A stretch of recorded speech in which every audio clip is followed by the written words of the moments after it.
Numi here, and these are the games that I completed in 2024. First, we have Dragon Quest Monsters: The Dark Prince.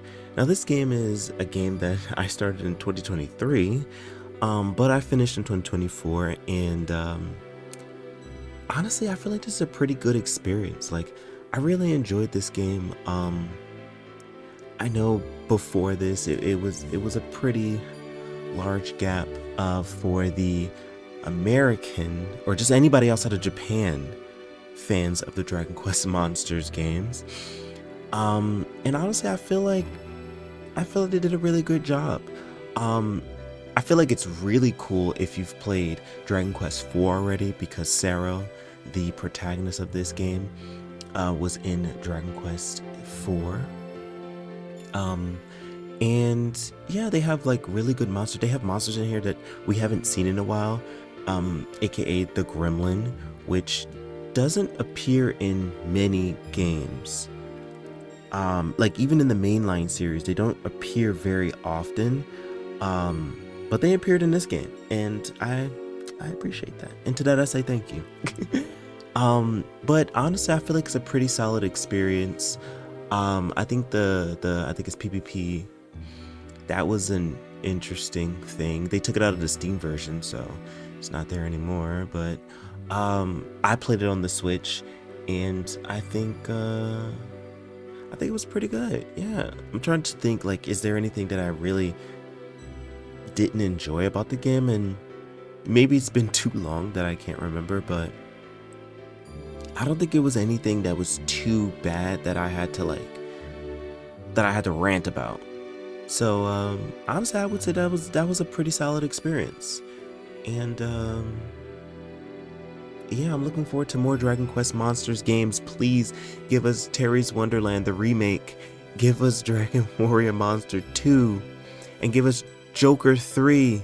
Please, please. One thing that I did forget, or a couple things that I forgot to mention, positive of course, is that I love that Dragon Quest Monster: The Dark Prince has like monsters of different sizes. That's really cool. I don't know, just things to make it more varied, I guess, make monsters more varied. And also, I kind of love. I know you could do this in the previous games as well, but I love that they also carried it over here, where like you could kind of use whatever monster you really want. You'll have to grind, but like if you want to use like a magic slime, a physical slime, and a healer slime, you kind of could do that if you really want. I don't know if it'd be the best thing in the world, but like you could definitely try. Um, and I don't know, I just think that's really cool because I feel like for a lot of times, and I've made this video in the past of monsters like in Monster Tamer games, like could you bring the monster that you love, you know, throughout the battle, or sorry, throughout the game without having to get rid of them for something stronger. But yeah, in this case, you know, you really don't have to. Like I had like the unicorn monster, which I think is called Eelnicorn. Um, yeah, I had that. I kind of like grinded it up and stuff like that, and like re-synthesized it so I could level it up even more. And yeah, I kind of brought it into the final dungeon, and it's not, you get that monster pretty early on. Also, I kind of love the recommended type of thing for the synthesization, like showing like all of the recommended monsters that you can do, and also the golden one. I forget what that one is called, but like there's a golden one where it's like you could make a special monster with these two combinations. And also, this is not even in the game. This is just like the fans giving like, oh, I wish I could find one. I could probably Google it, but giving like directions on how to, or instructions on how to create like really powerful monsters. Like you use this combination of monsters here so you can get like these skills and level these ones up, and then you'll have, I think it's so cool. Like obviously you don't have to do it, but like for people who aren't sure, or for people who just really want a really cool monster, like thank you to everybody who has done that, who has uploaded those. Like I very much appreciate you, because sometimes you don't know how to get this strong thing, you know, like the strong monster, or you don't even know that it's in the game, and then you find these little sheets and you're like, oh, this is a whole project, but like screw it, I'm down. So yeah, I feel like I talked a little too much, but okay, on to the next. Next we have Shin Megami Tensei Devil Survivor 2 Raito Kuzunoha vs King Abaddon. And yes, that title is a mouthful, but I feel like it's worth it with a game that is so full of wildness.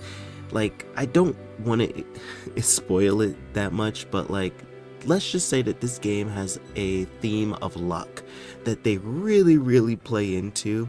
I mean, story-wise and gameplay-wise. I remember looking up the stats of this game and like seeing which ones are useful and stuff, because I do that with every RPG. When I first start playing it, I just go see like, what do the stats mean?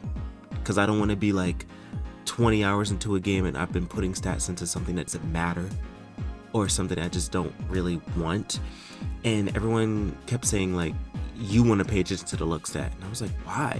I feel like for so many SMT games, like the luck stat really doesn't mean too much, you know, like maybe it might affect crit or something, but like for the most part, no. But yes, you really want to take really want to pay attention to the luck stat. You want to put some points into luck stat, because if you have a really bad luck stat, you'll have a bad time. Yeah, you'll have a bad time. Let's just say that. But you could make up for it with a certain item. But again, this game is wild. The story is absolutely something that you can't really predict, and that's what I like about some SMT games and their stories, is that they have stories where like you can't just be like, okay, so this is going to happen. No, you're not correct. It's something totally different is going to happen. And yeah, like this game has like bug people. You know, it has a lot of characters from, you know, Raito 1 that is in this game, and you actually get to see them grow. Yeah, and you also get to have like other locations that you've not explored before in this game. And honestly, for the most part, I think the things that I didn't really like is the lag sometimes in battles, which I actually found out that, I don't know about how much because I emulated this game, but on the PS2, I believe someone said that it also lags a bit on the PS2, like on the actual hardware. So like, I mean, I don't know. Could they fix that in the port? I don't know. I would hope so. Or if they remaster it. I don't know. I'll probably talk about like remasters, ports, and stuff like that in another video, because like I feel like that has its own thing that I could talk about. What else? What else in this game? Oh, and also there's this one specific part of the game. I wonder if I could find footage of it, but you're supposed to go to this one area that has like a big tree and has like a little shrine or something on like the right side. And I remember clicking on it and it's saying like, this is like too small to crawl through. Like it's like a little area that's really small. You can't climb in because obviously you're too big.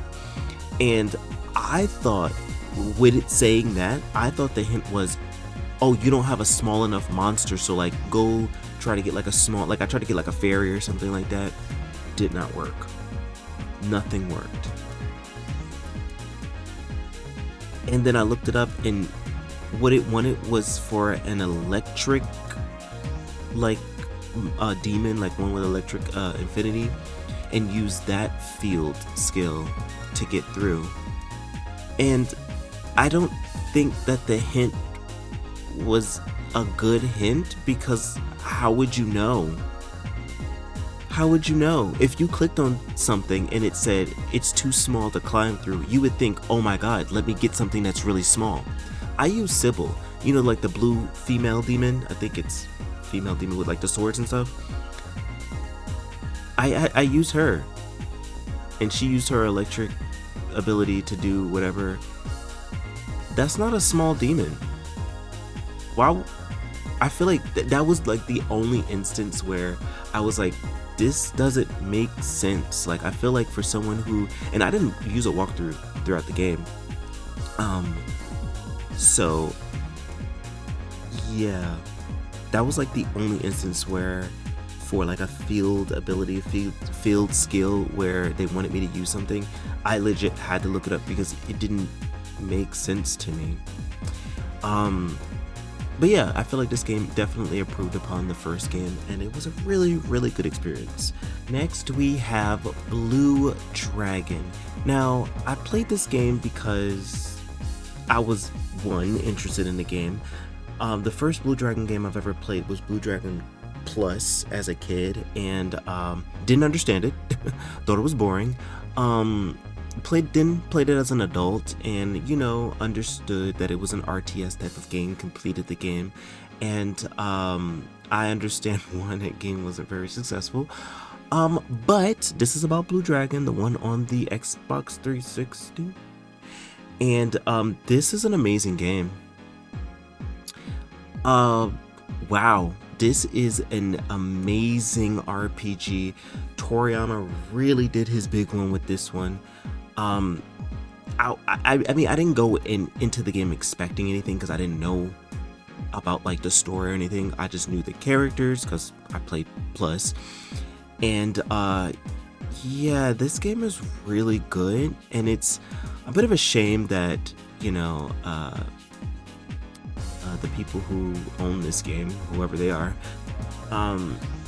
they announced that they have no plans for this game, like no ports, no remaster, no nothing, no plans.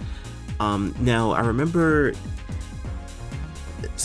they said this like after Akira Toriyama already passed, so it might have been something where like they don't want to affect his art because that was his baby. But like, my whole thing is Dragon Ball Z still getting stuff. It just might be a type of thing where like Dragon Ball Z is a worldwide phenomenon that makes a lot of money, so that can go on. But like Blue Dragon, like I don't know how much that was really making. I definitely know it's not as much as Dragon Ball, so it might be one of those things. But back to the game. This has like a lot of things that I love in games. Like it has like a smaller cast of playable characters, so you get really used to these characters, and they have a great time. I feel like the designs are pretty good in my opinion. They have twists. It's a twist in the game, maybe even two. I don't know, you'll have to play.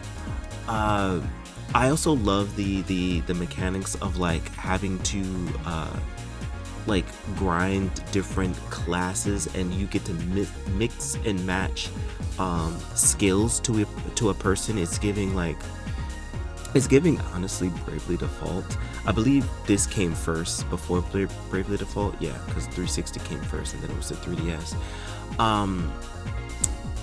But yeah, I absolutely love a system like that. I don't remember what it's called, but I love a system like that. You could just build characters to be as unique as you want them to be, and I just think that's amazing. They have like different races, like I feel like they have so many different races, which I feel like Akira Toriyama is really good at, just making a world, like a fantasy world that has multiple races. Like not everybody has to be like regular human, like how me and you look. Like I always feel like if it's fantasy, at least throw like a couple different races. Like this game has like bear people, robots, alien people, whatever that loud thing is, and of course like humans. But I feel like the only issue that I had with the game isn't even like with the actual game. It was just because I emulated the game because I'm not getting an Xbox console. Um, it's not to just play this one game. And yeah, some of the models just didn't look right. It's nothing with the actual game. This is literally the emulator, whatever it's called, Xenia or whatever. Yeah, it was just a real shame because I feel like trying to emulate the game is so hard. I had to like fiddle with it and stuff like that, and I'm not techie at all. I'm really not. And trying to look this up, you don't really find a lot of answers. I know I didn't find that many answers. I just had to like play with the emulator until it actually worked. But trying to like downloading the game and then downloading the emulator and then just trying to play it will not work. At least for me and a couple other people, did not work. And then I got it to be at least playable, and there are some models that just don't look right. Like, not, they're still there, but like some of the spirits, I forget what it's called, like the little blue monsters that come out, the shadows, there we go. Some of the shadows didn't look right. They never rendered right.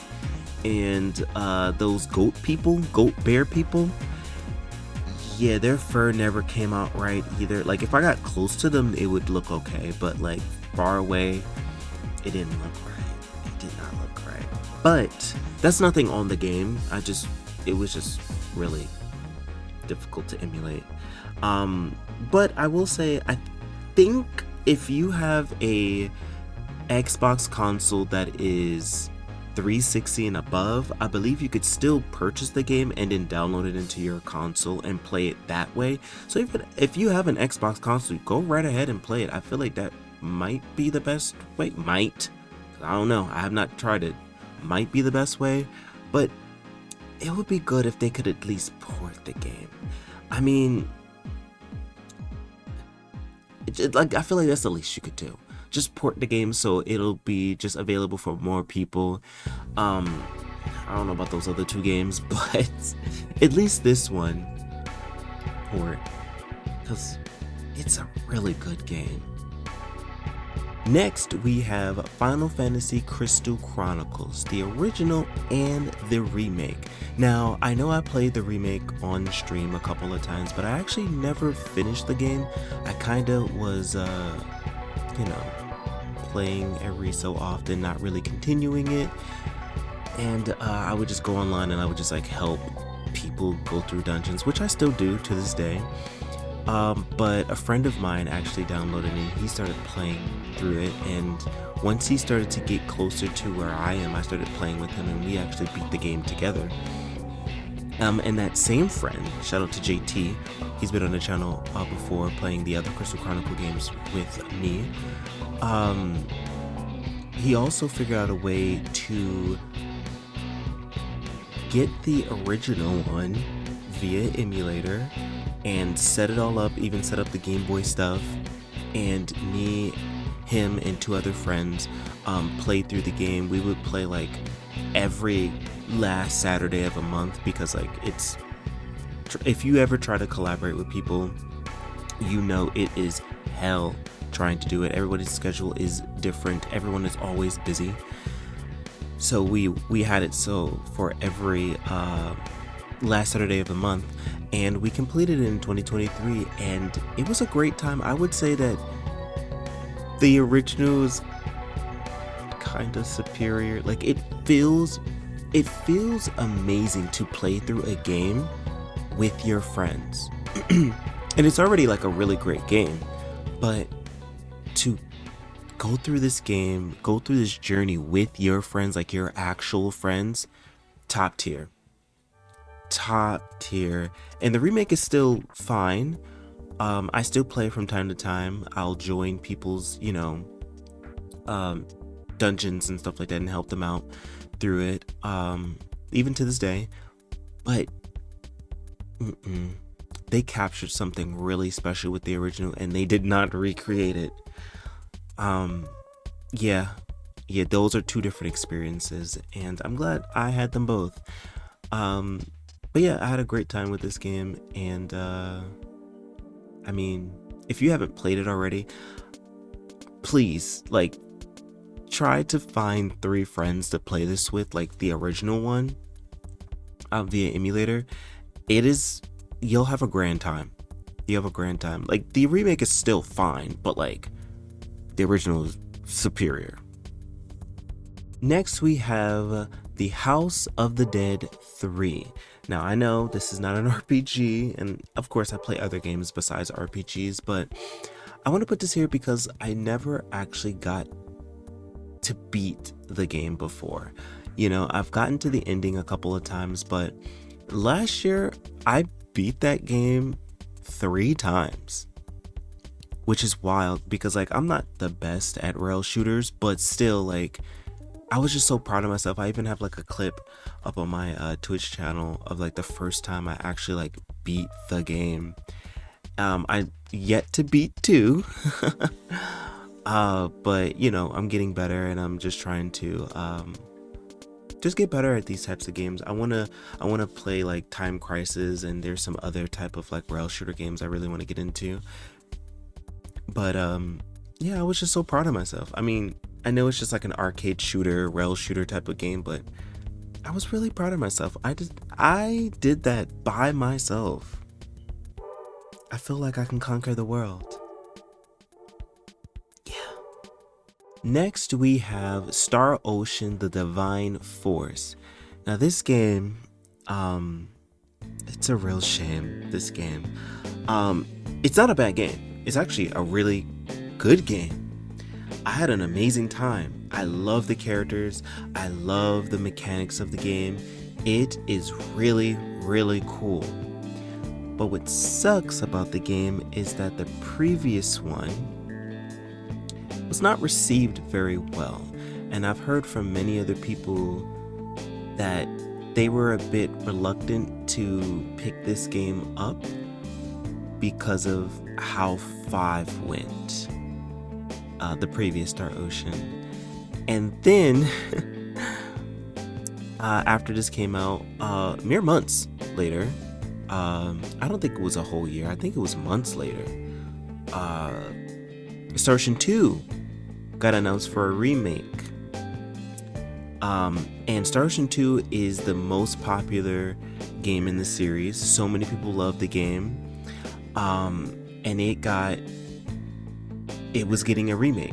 So most people who were probably thinking about getting this, or it didn't even have enough time because Star Ocean 2 came out, and then everyone loved that game, praised that game, and then forgot about the Divine Force. Now, I even played Star Ocean 2 when it first came out, but I think I purchased the Divine Force before Star Ocean 2. And I think something happened and I had to put it on hiatus. Oh, my PlayStation 4 wasn't working. That's why I had to put it on hiatus, and then I completed it in 2024.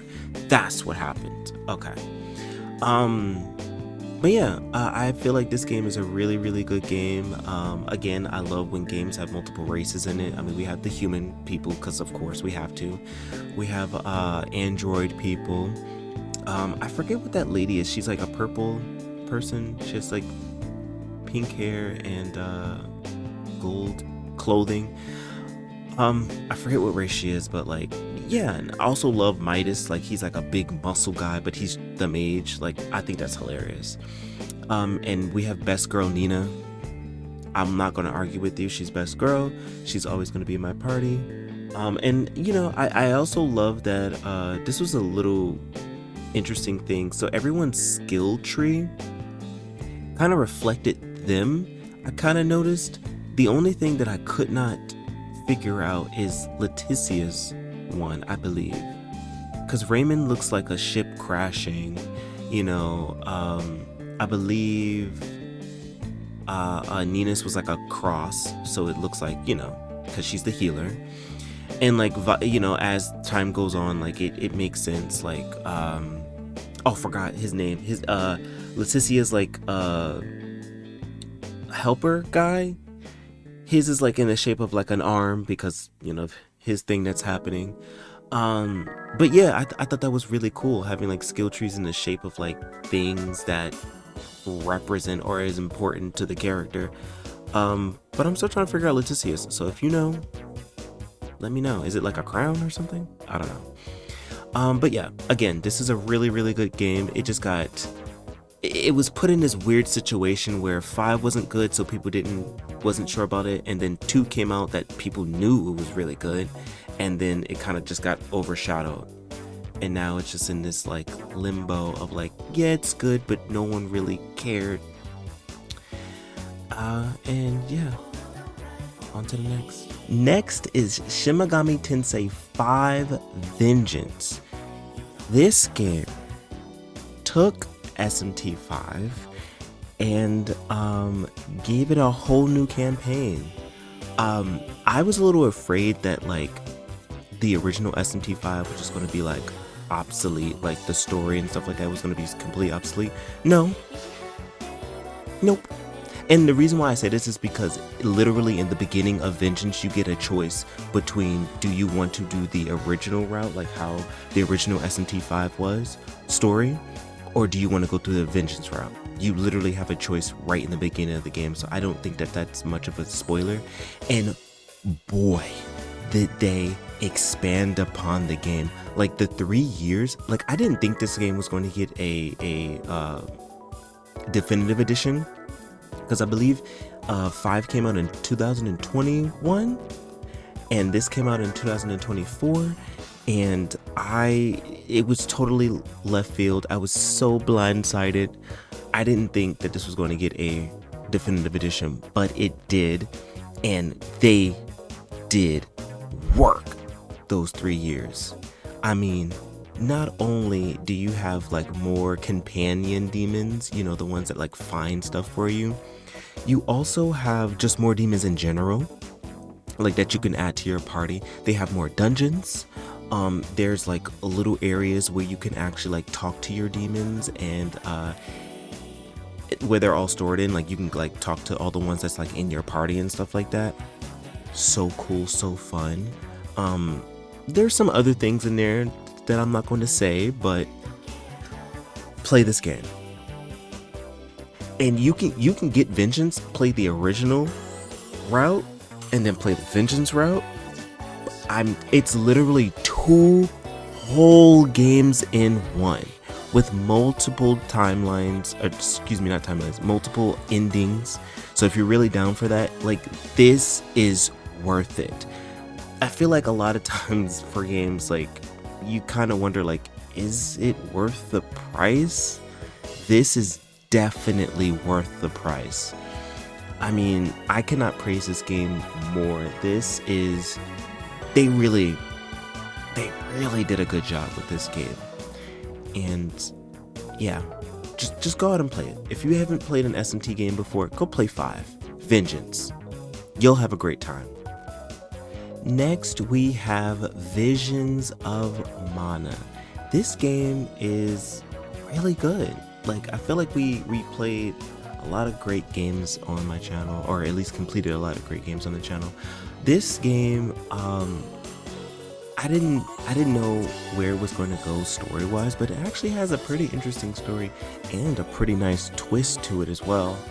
Gameplay-wise, it's kind of like Seiken Densetsu 3, where each party member has like their own class and stuff like that, but you don't really like commit to one class or commit to one route. You use the kind of vessels that switch to different classes. Like, you could just switch it on the fly, not in battle, but like in the menu at any point in time. And I think that's really, really cool. And you have a lot of cool combinations, because the vessels not only switch your class, but it also switches your element, and also it helps you outside and inside battle. Wait, now that I've said it, I don't think it helps you out. Yes, it does. Yes, it does. Um, but yeah, I think that's really, really cool. And yeah, this game really, it really did its big one. I feel like for a minute, the Mana series was kind of like, all right, what are we doing here? And then Trials of Mana came out, like the, remaster. Um, and I was like, okay, we're going somewhere. And then Visions of Mana came out. I was like, ooh, okay, okay, all right. It looks amazing, plays really, really well. I'm trying to think, like, are there any gripes that I have with this game? Mm, no, I don't. I can't see any right now, but maybe I'll put it in like the comment section or something. You guys comment below if you have anything that you found you didn't like too much about this game. But I feel like I pretty much enjoyed it for the most part, yeah. And I hope that the Picools come back, because I definitely called them pickles before before the game came out. But yeah, pretty solid game. Next, we have Onimusha Warlord. Now, I bought this game on Steam, but the reason why I bought this game on Steam is because I came across this YouTube video that YouTube recommended me. I'll probably be showing it here. I can't remember their name. But they made this amazing video on Onimusha, and I adored it. I absolutely loved the video. Honestly, it came at the perfect time because I'm sure you all do it too. You have dinner and you're like, oh, I have all this food, but I don't have anything to watch. Well, let me check YouTube. And I was like, this is over an hour long, or at least close to an hour long. And I'm watching this. Watched it, had a great time, learned so much about the series. And then I went on Steam and I saw that it was like on sale for probably like 11 bucks or something like that. And I was like, sure, that's a steal. Like, this game seems like it was really promising and it's only 11 bucks, like, or at least around 11 bucks. Why not? And I played the game and I really enjoyed it. It was supposed to be a game that was like off stream for me. But as time went on, I was like, you know what? Let me play a bit of it on stream. And I finished up the game on stream and it's really good. But that's not the only thing it is. It is now one of many games that I have played, and then there was an announcement for a remake. I think the first one I can remember is Legend of Mana. I played Legend of Mana on emulator in 2020, and then shortly after they were like, hey, remaster. Okay. Then what game was it? I believe it was this might be out of order, but the Mario RPG game, I played that with emulator. All of a sudden, then a remake was announced. I even made like a little YouTube short saying like games that I would like to see, like a 2D HD remake, and they just gave it like a straight up like 3D remake. What was the other one? Oh my god, there was another one. Wait, I'm gonna have to pause and think about this. I can't believe that I had to pause. It wasn't that long of a pause. It was literally what we talked about earlier. Star Ocean 2. The second story are like, I actually played the PSP version to completion. And then they come out with a remaster. Now, it was far enough between that I actually got it, but again, and now Onimusha, I completed Onimusha, and then all of a sudden they're like, boom, here's a remake or remaster or something. They're doing something. I can't remember at the moment, but this is kind of crazy, and it's now not just a coincidence. Something is happening. Now, it may just be because I'm playing a lot of older games that are pretty good, that a remaster remake does make sense, especially like if it's a game that's been stuck on like a console. Like Legend of Mana was only on PS1, so giving it a remaster would make sense. But yeah, this is wild. This is wild. What's going to be the 2025 game that I play and then they announce a remaster, remake or whatever? Like, I kind of want to see. I can't wait to see. But yeah, this is an amazing game. I did not know how much I was going to like it. Like, I like the review, but again, or not the review, the retrospective. But again, once you watch a video, watching it and playing it is two different experiences. There are two different experiences. Yes, you can get a lot of information from these videos, but until you have the game in your hand, that's when I, make my own decisions on it. Like, I'll still consider what you say, and they were right. This game is a really good game. Like, it's really, because it's made by Capcom, so it has that kind of like RE feel to it, a bit like that, but like it's not so strong that like it just feels like a straight up RE clone, in my opinion. But it's really cool, and honestly, the protagonist, whose name is slipping my brain at the moment because I can never forget anybody. I can never remember anyone's name. Honestly, I kind of would like to have him in Soul Calibur. I don't know. Maybe I'll make a video. I don't know. But this game is solid. Like, I never felt like, the game was the problem. Even when I had an issue with trying to like fight bosses or something like that, or figure out what to do, I never felt like it was the game's fault. I always felt like, okay, so like, let me rack my brain. Like, let me figure out, like, is this the way to get through this puzzle? Is this the way to fight this boss? Like, even when I was, even at my most frustrated, which I never really got that frustrated at the game, I think it was like that fire-breathing dragon thing towards the end. It was never like, oh my god, the game is cheating. It was more like, man, how am I going to figure this out? Like, I'm sure there's a way. I just haven't figured it out yet. So, yeah, I think this is a great experience, and I hope that the remaster, remake, or whatever, I think it's a remake, I hope it's just as good. And I wonder what's going to happen to the music. That's a whole other thing. Go watch that video and you'll find out. Yes, on to the next. Next we have Parasite Eve 2. Now, this game I know is a bit, I believe like Parasite Eve 2 and 3 are pretty divisive. 3 is really not liked, but 2 is kind of like in this weird middle of like, you either like it or you don't like it. This game is, let's start off with the positives. I think that the beginning of the game, in that museum whatever tower place, I think that is the greatest opening a game can have. Like, it's kind of like a tutorial area without bogging you down with tutorial, and you kind of like figure out what to do, figure out how to like fight, change all of your equipment and whatnot, finding different things, looking for clues, fighting the monsters and everything like that, exploring the area. It's a great tutorial area. I feel like they really did really good with that. I think, and I even played through it again after I was done with the game, because you can get Squall from Final Fantasy VIII's Buster Sword, or not Buster Sword, that's Cloud, please, his Gunblade, which is really fun. You can shoot with it and you could slice with it. I think that's awesome.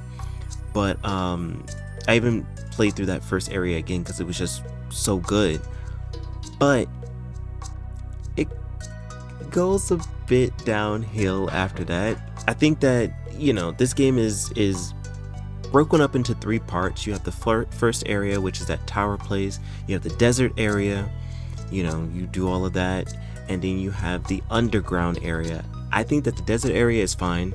It's not bad. It's not as great as the first tower area, but it's still pretty good.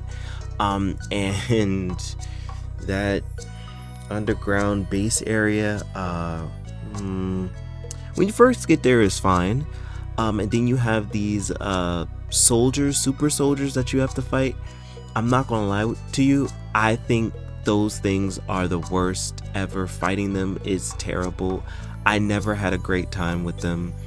They were always super bulky, took up so much ammo. You can't really dodge them. Some of them are invisible.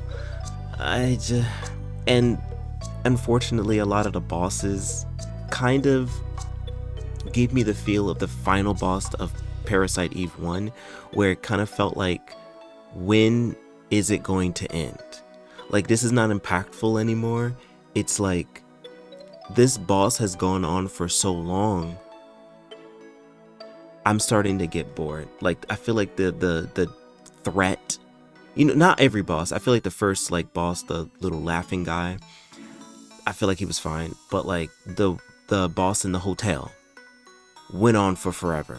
The final boss of 2 with the 2 phases, I was tired. I was tired. Like, it was, maybe I don't know. Maybe I just felt burnt out. I don't know. But after a while, I was just like, when will it end? It doesn't feel it. You know what it is? I wonder if, because RPGs, because like, Parasite Eve is kind of like an RPG, I think. Maybe it's trying to emulate the final bosses of RPGs, but the thing about it is, with an RPG, you have an entire party, and you have a lot more setup. You have like a lot more wiggle room to do things. But with it just being Aya by herself fighting this, and it's like not action. I mean, excuse me, it's not turn-based and stuff like that. Like, and you don't have other party members. It's different. So I wonder if that's what they're trying to emulate there. But I don't know. For me, it does not work. I'm gonna be honest with y'all. When I saw that second phase, I tried my best. I really, really did. And luckily DuckStation has built-in cheat codes, because I ain't go crazy with it. Like, I ain't do like, wildness. But I definitely increased my HP and MP to max. And I got all of the skills, or all of the, the pyro kinesis and stuff like that. Like, I got all of that, turned it off, and I was like, all right, let's fight. Because I was like, I don't think I would be able to do it. And I don't think I would be able to do it without at least all of the spells and stuff. Yeah, I still like the story. I still like the game. I feel like I feel like 1 and 2 are very, very up there for like remasters, remakes. Oh, and one more thing. A friend of mine asked me when I was done with Parasite Eve, they were like, how do you like the battles? Like, how do you like the battle mechanics? Because it's different from 1. And I didn't even notice until they said it. I was like, you're right. It is different. But I didn't mind it. I do like 1's battle system more, because I feel like it was a lot more unique. But I don't think 2's is bad. And I'm not gonna lie, I don't think I'm gonna go play 3, but maybe I'll try it out, because I know nothing about the game. I just know people don't like it. So yeah, but yeah, overall I do like 1 more, but 2 is still fine. Okay, last but definitely not least, Dragon Quest III HD 2D Remake, the game that we all have been waiting for so long. I think they announced it in like 2021, maybe even 2020. I don't know. I know they announced it a long time ago alongside Dragon Quest XII, which we still have nothing on, even after the game came out. But that's okay. We're talking about Dragon Quest III. This game has been on the NES, the Super Famicom, the Game Boy Color. I mean, they even have one on the Switch, which I think is a mobile port. So, and it was on the mobile. Yeah, this one kind of is superior to all of them. Like, I thought this was going to be like a straight up like remake of like, I don't know, the NES version, but they actually not introduced, they brought back things from like all different types of versions, and then added upon that, they even added like a new class, they added new story stuff, they added just so much. Like, I really thought that this wasn't going to be like that crazy, but it was worth the wait. They went crazy with this remake, and honestly, I could say this is my game of the year. And I didn't put this last because it was like, because I was going to say that it was my game of the year, but I put this last because it's the last game that I finished in 2024. And yeah, this game goes crazy. Like, so much that you can customize your characters. You can make them look super different, which I think it's cool. It's not too expensive. I thought it was gonna be a little bit more expensive, and maybe if there's a Steam port, in December of this year, because usually they wait like a year or so, maybe like fan mods can like work on that. But honestly, I feel like it's a pretty solid game. Yeah, like, I'm trying to think, like, they've added so much to this game that I'm kind of wondering, like, if they're remaking 1 and 2, which 1 and 2 aren't really my favorite Dragon Quest games. Not to say, like, I'm not one of those people that are like, 2 is so bad. Like, I played it was fine. I played 1, it was fine. But they're not my favorite Dragon Quest games. And I wonder if 3's this good, they have to do really good with 1 and 2, right? I hope. But yeah, I'm honestly, if this game does come out for Steam, I might just buy it again. I might just buy it again just for the mods. I just need to know if the mod community is willing to work on this game. Because it's just that good. It's just that good. I'm trying to think, are there any like gripes with the, I think my only gripe with the game, here we go. Hard mode makes it so your money and your experience is cut in a, I don't know if it's by half, but it is cut. Which makes grinding, which you're going to have to do in this game, terrible on hard mode, on Draconid mode. I understand wanting to make it harder. That's cool. I understand giving it difficulty options because the other ones did not have it. I understand that's cool. Thank goodness you are able to lower the difficulty, because I didn't lower the difficulty because like I wanted the main campaign to be easier. I just wanted grinding to be easier. Like, I don't know how smart of a move that was, but it's still fine. You can lower it. If you were locked in, then I'd have been like, that sucks. But yeah, you could even like collect monsters in this game, which in the previous ones you can't. They took away the monster coins, but they gave you monster arenas and stuff like that, and that's really cool. Yeah, I think this is a pretty solid experience. I mean, if you don't care about the mod stuff, I would definitely say just pick up that game. It's literally my game of the year for 2024. I don't care what anyone says. That game did such a great job on it not only remade, but it also made it so like you just had a full experience. I'm kind of tired of these games that get remasters or remade and the older one is superior, as we talked about earlier. The old one is still superior, and it's kind of just like, why would I even pick this up? But like, this game really knocked it out of the park. I cannot sing its praises more, but yeah, I feel like, yeah, I'm trying to think, like, is there anything else I could say about the game without spoiling it? And I don't really want to say too much. I really want you to experience this game if you haven't already. Please do. Or I don't know, wait for it to be on sale or something. I think it's really, really worth it though. Alright, and those are all of the games that I completed in 2024. I feel like this list is really, really short. Like, I I don't know, it's 11 games, kinda 10 if you don't want to count House of the Dead because it is an arcade game.